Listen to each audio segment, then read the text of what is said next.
Toxic relationships come in all shapes and forms. In this particular case, the toxicity led to one young woman's death. I'm Reagan Snyder, and this is the story of Renae Marsden.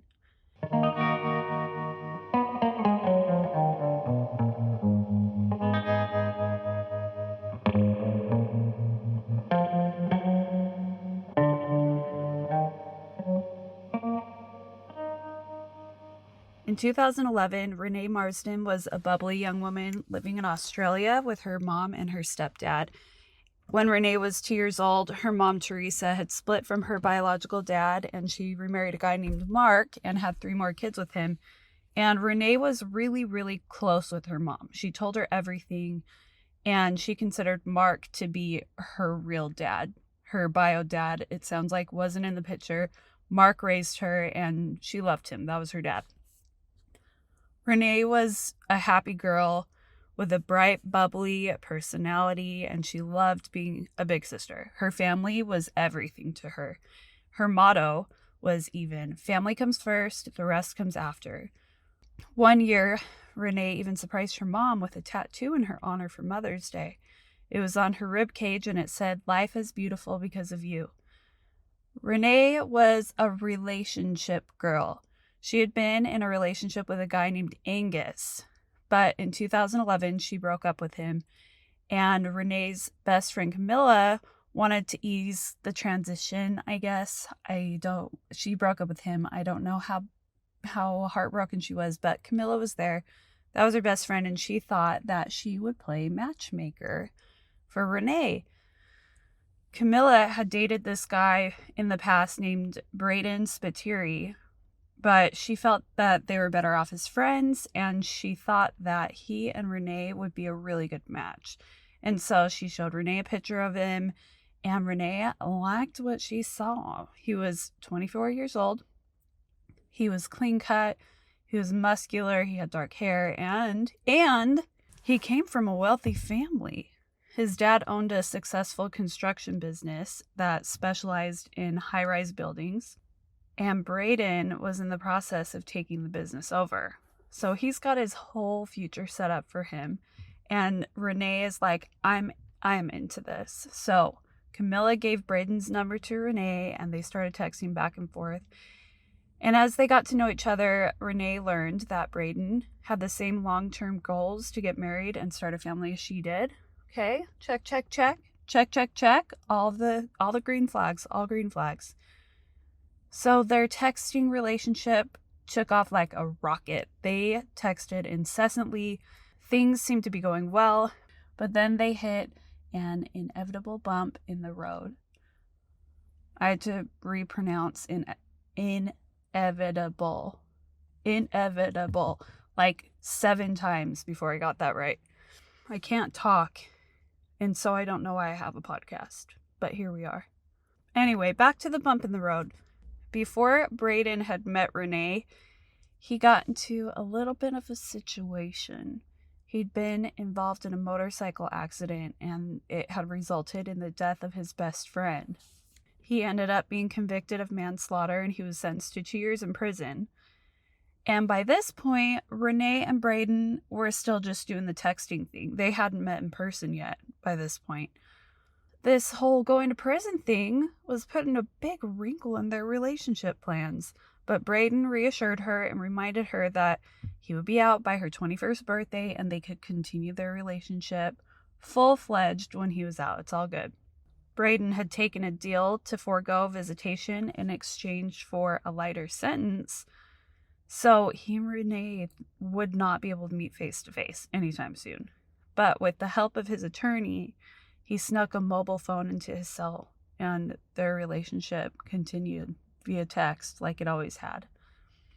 As they kept in contact, their feelings for one another consistently grew deeper and deeper and deeper, and Renae, who told Teresa, her mom, everything, told her all about her relationship with Braden. And Teresa was a little bit surprised that Renae was already in a relationship since her breakup with Angus was so recent. And she was a little bit concerned about the prison situation. You know, she's being a mom. She's concerned, right? But she trusted Renae's judgment. She wanted to support her daughter, and at the end of the day, all she really cared about is that Renae was happy and healthy. And although Renae was completely smitten with Braden, the people in her life were worried about him. They were worried about this relationship, and something just felt off. To reassure Teresa, Braden sent her a text message, and he said, quote, "Renae is upset because everyone keeps telling her the obvious, that I'm in jail and it will never work. She's everything to me, and the last thing I want to do is hold her down. She chose to go through with this with me, and after everything that happened, she became my best friend. I've fallen for her, and she tells me the same. Teresa, I'm a good guy. I would never disrespect her, cheat, or lie to her. She's everything to me, and I could make her more than happy." End quote. Braden was doing the best he could to be a good boyfriend from prison, and he would send Renae cards and flowers and gifts. And Renae was so deep into her feelings for this boy in jail that she and Camilla went down to a tattoo shop together where she had B. Spiteri tattooed onto her chest. But the other shoe was about to kind of drop because Braden had another side. He had a toxic side, and Renae was about to encounter that side of him soon. On New Year's Eve 2011, Renae was going to go out. She got all dressed up, and she's feeling cute, so she snapped a picture of herself in her outfit to send to Braden, and his response was not what she expected. He told her that her dress was too revealing and that she better not cheat on him. He continued to send jealous text messages to Renae throughout that whole night. And Teresa, who still followed Angus, was friends on Facebook or whatever with him. It was April 2012, and Angus posted something. Teresa liked it. And Braden, who had access to Renae's Facebook account, saw this interaction, and it made him so mad. He was furious about it. He did not like that Renae's mom still communicated with her ex and sent her an abusive text over it and called her an unfit mother. Shortly after all of this, Braden had an operation, and he didn't have access to his phone, so he was out of touch with Renae. But in August of 2012, he got good news. He was being granted parole. And so Renae's so excited because now she's finally going to meet the man of her dreams in real life. She could not wait. But before she was even able to meet him even one time, Braden got into it with his dad, and he was put back in jail. And Teresa, who's standing by trying to support her daughter on this roller coaster ride, was becoming really concerned about Renae.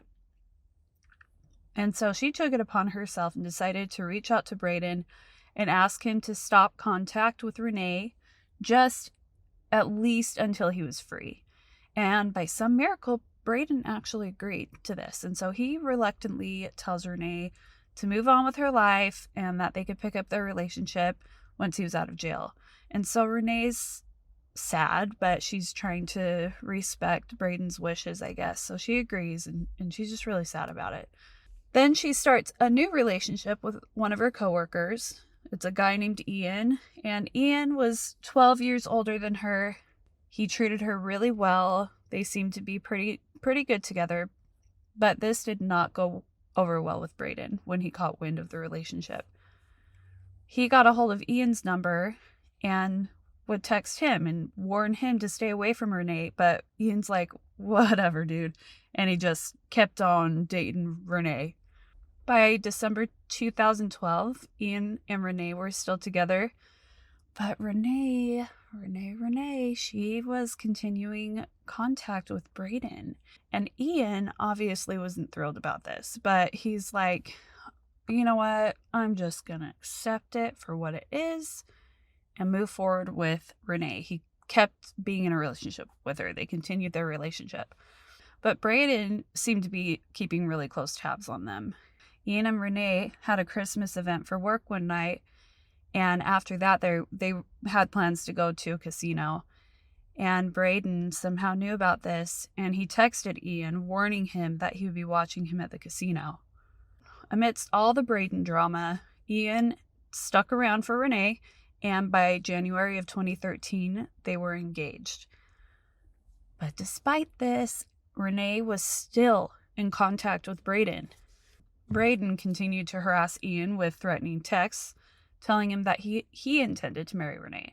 And by March, Ian was done. He was fed up, and he finally gave Renae an ultimatum. She was going to have to choose between him and Braden. And, well, Renae chose Braden. Her relationship, if you haven't picked up on this by now, Renae's relationship with Braden was very volatile. They still had never met in person.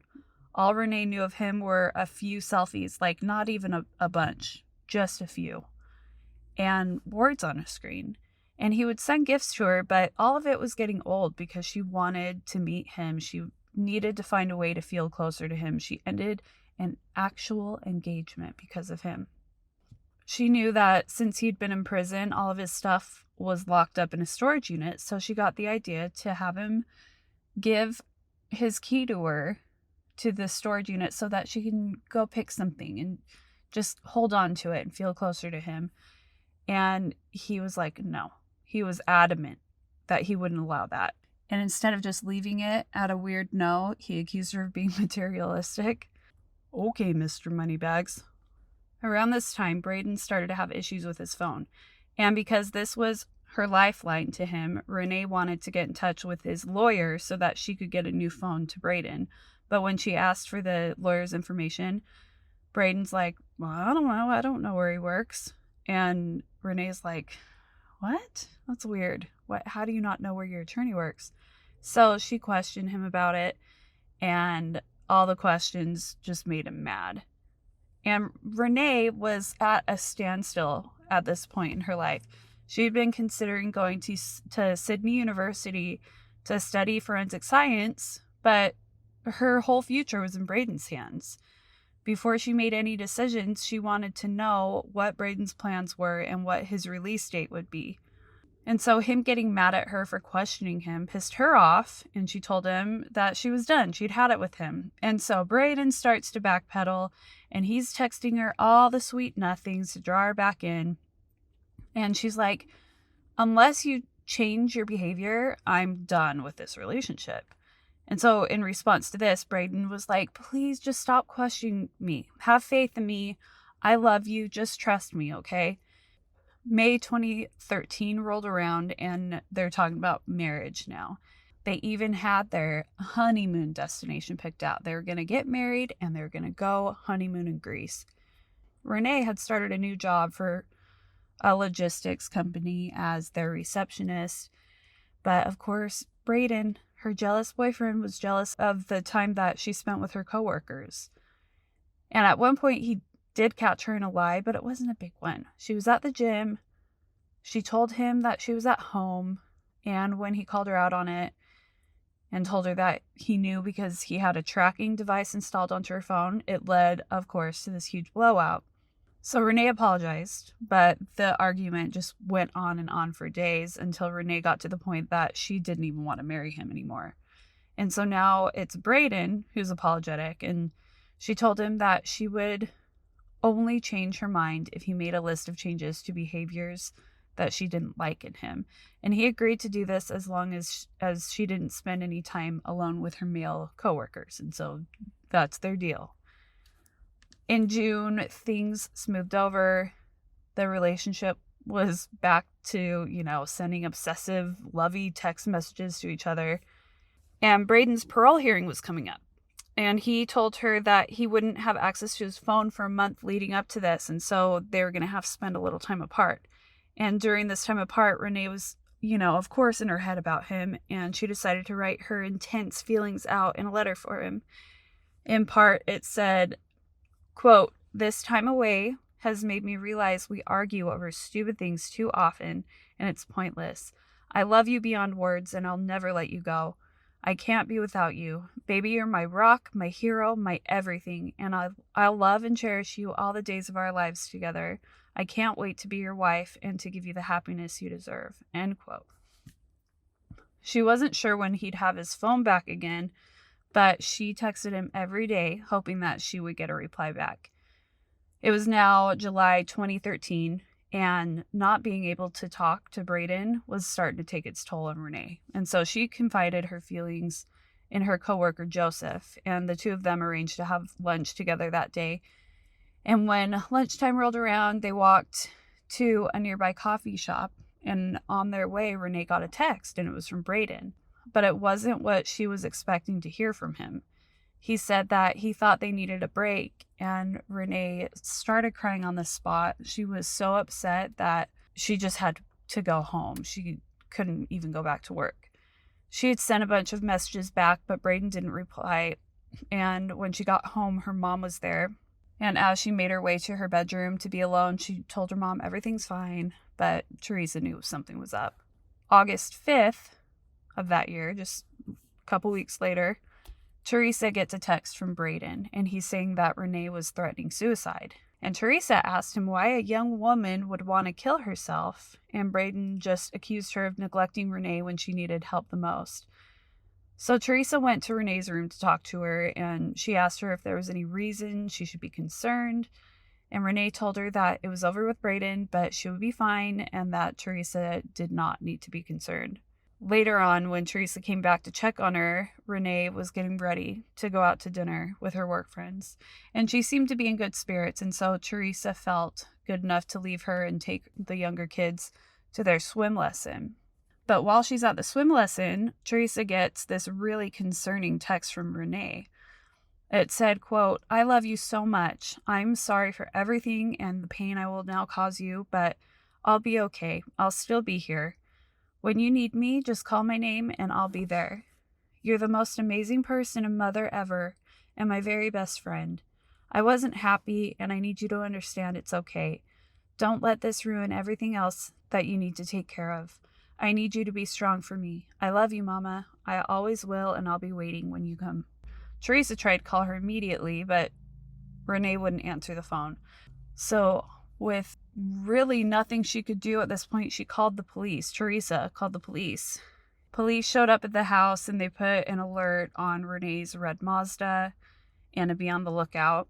Teresa knew that Renae and Camilla had recently had another falling out, but they always patched things up. So she texted Camilla to see if she had any information about what was going on. And all Camilla knew really was that she'd gotten a text similar to Teresa, and so she came right over to help Teresa look for Renae. Police contacted Renae's mobile provider, and they said that her phone had been turned off before 6 p.m. in an area that was about 25 miles from her home. And this raised red flags for police because they knew that this place that she supposedly was near a cliff top overlooking the ocean known as the Gap, and it was a notorious place where people committed suicide. They go to where her phone last pinged, and there they found Renae's car parked. She wasn't in it, but inside was her wallet, an old phone that she just stopped using a couple months ago, a Valentine's Day card from Braden, and a collage of pictures of him. And written in the condensation of the car was, "I love you, Braden." Police called her parents to give them this update, and they rushed to the site to meet up with them. Police launched a land and air search while her parents began to search the area themselves.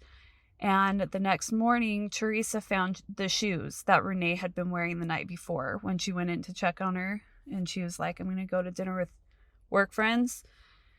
She found her shoes, but there was no sign of Renae. At this point, police had to conclude that Renae had taken her own life and jumped off the cliff into the water. And unfortunately, conditions wouldn't allow for them to recover her body for another 3 days. When police told Renae's parents this, Teresa was in serious denial, and you really can't blame her. She just didn't think that there was any way that Renae would do that. Renae she was about to turn 21. She was so excited about that. She was talking about moving to the city to study. She was excited about that. She had so much to look forward to. But now it had been 2 days since Renae disappeared, and Teresa needed answers, and she thought that Braden would have those answers. But when she reached out to him, she couldn't get into contact with him. Camilla, meanwhile, urged Teresa not to blame Braden for any of this because he was grieving too. He had called Camilla the night of the disappearance because he was worried about Renae. Camilla also told Teresa that Renae had expressed suicidal thoughts to her in the past, but she always promised that she would never act on them. She said that it didn't have anything to do with Braden. It was just because she felt like everybody was against her.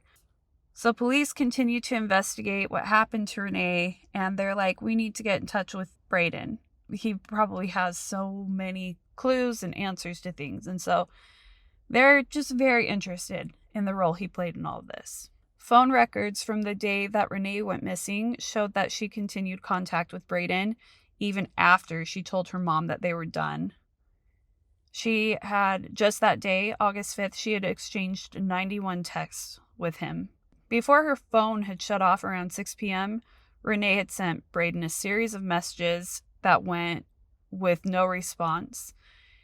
She drove to the Gap, and she sent him another 5 messages when she got there, and he finally replied. And then she sent another 3 messages before texting Camilla and then sending that goodbye note to her mom. And so they don't know what these messages say. They just know that they were sent back and forth. In preparation to jump, they think that she took off her shoes, and then another text from Braden came through, and she replied to him before she threw her phone off of the cliff and jumped. Records showed that Braden responded to her last text at 5:55 p.m., but she wouldn't have seen it because she was already gone. Police have lots of information about what happened at this point, and they're still trying to put the pieces of the puzzle together, and a big one snapped right into place when they contacted Goulburn, which was the prison that Braden was an inmate at. But they learned on that call that there was no inmate named Braden Spiteri because Braden Spiteri did not exist. When Renae met Camilla, she was a freshman in high school, and their friendship was instant. It hit the ground running.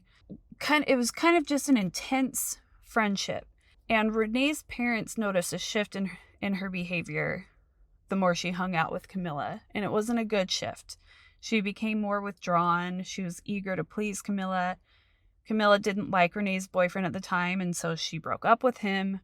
She took up smoking cigarettes. She started skipping school. Her grades were suffering, and the friendship was just so toxic. But Renae couldn't see that. Everybody in her life could see it, but Renae couldn't. Renae was close to her cousin Stephanie, and Stephanie thought that Camilla was trying to tear them apart. Renae confided to Stephanie that there were times that Camilla had been violent. She would push her, or she would punch her hard enough to cause bruises.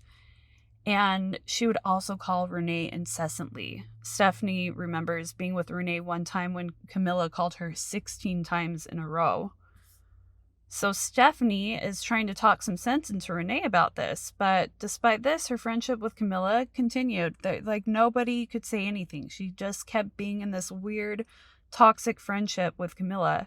Sometime in 2008, Renae had told Stephanie that Camilla had tried to kiss her on several occasions, and that her behavior towards Renae would cycle between kind and violent and seductive. And at one point, Renae supposedly experimented with Camilla, but she knew quickly that she just wasn't into her like that because she was straight. But Camilla, on the other hand, had these really strong feelings, and they're stronger than ever now. And her obsession with Renae just grew. At some point during all of this, she had written an email to Renae that said, quote, "I swear, kid, you're going nowhere. Do you understand? You abuse me, I'll laugh. You kill me, I'll be your ghost. You hate me, I'll still love you. Run away, I'll chase you. Hide, I'll hunt you down. Only I'll own you. You got no way to escape, babe, 'cause only I'm in love with you.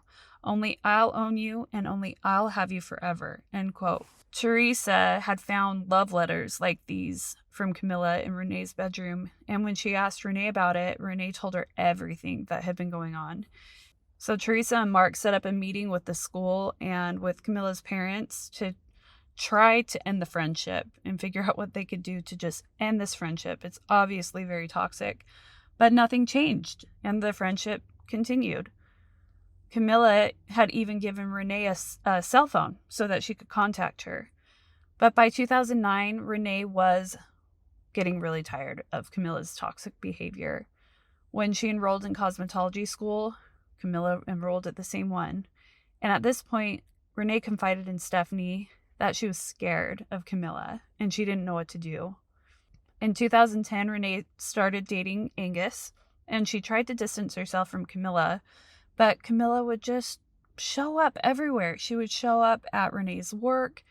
She would lurk outside of her house. She would, quote unquote, coincidentally show up to the same places at the same times as Renae. And it was so bad. There was this one time that Renae was at the library with her mom and Camilla pops up out of nowhere. And she tells her that as long as she ignored her phone calls, she would keep following her. Renae set up a meeting with her mom and Camilla's mom so that she could tell Camilla that their friendship was over. And Camilla did not respond well to this. She physically tried to keep Renae from leaving. It was just out of control.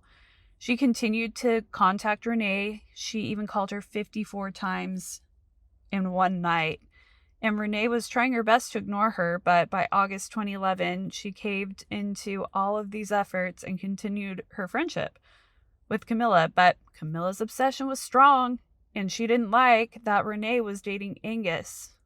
Renae was like, Camilla, if it's not Angus, it's going to be somebody else. And when it stopped being Angus, it became Braden. Renae and Camilla continued their rocky relationship, and Camilla served as kind of the middleman between Renae and Braden since she had set them up. June 2013 was a particularly rocky month for their friendship, and when Camilla went to the US for a month, Renae decided to take this as an opportunity to distance herself from her and the relationship and the friendship. While Camilla was in the United States, Renae sent her a text ending their friendship for good. She told her not to contact her when she got home. And Renae's relieved that it's done, but she's a little bit lonely. Now her friend's gone. She didn't have Braden to talk to while he was out of contact. He's still awaiting his parole hearing. And everyone in Renae's life is still very suspicious of Braden. 3 weeks after Renae disappeared, Camilla went to the police station for an interview, and she brought notes. This was like an interview they had set up. She brought notes, recent communications with Renae, and what she knew about Braden.